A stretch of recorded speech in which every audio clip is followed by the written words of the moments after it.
एक भक्त की छोटी सी गलती और भगवान आज भी हर साल 15 दिन तक बीमार पड़ते हैं।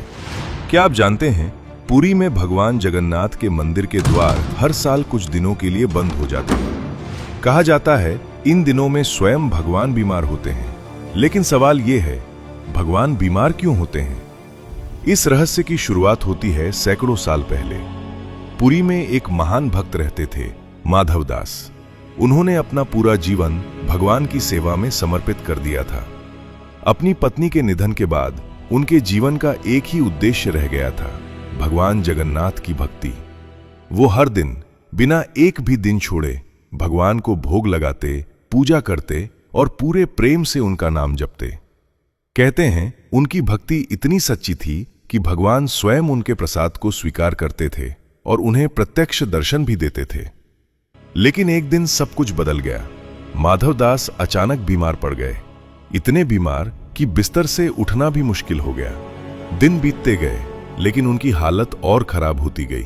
कोई वैद्य, कोई दवा उन्हें ठीक नहीं कर पाई। और तभी कुछ ऐसा हुआ जिसे सुनकर आज भी रोंगटे खड़े हो जाते हैं। स्वयं भगवान जगन्नाथ अपने भक्त के घर आए। हाँ, भगवान अपने भक्त की सेवा करने आए। उन्होंने कई दिनों तक माधव दास के पास रहकर उनकी देखभाल की। धीरे धीरे माधव दास ठीक होने लगे। जब वो पूरी तरह स्वस्थ हुए तो उनकी आंखों में आंसू थे। उन्होंने भगवान से पूछा, प्रभु, आप तो तीनों लोकों के स्वामी हैं। आप चाहते तो मेरी बीमारी एक पल में ठीक कर सकते थे, फिर आपने इतना कष्ट क्यों उठाया? भगवान मुस्कुराए और जो उत्तर उन्होंने दिया वो इस कहानी का सबसे बड़ा सच है। माधव दास, ये तुम्हारे कर्मों का फल था। अगर तुम इसे इस जन्म में नहीं भुगतते तो तुम्हें अगले जन्म में फिर जन्म लेना पड़ता। मैं अपने भक्तों को दुखी नहीं देख सकता। तुम्हारे कर्मों के अभी 15 दिन बाकी थे, इसलिए वो 15 दिन का कष्ट मैंने अपने ऊपर ले लिया।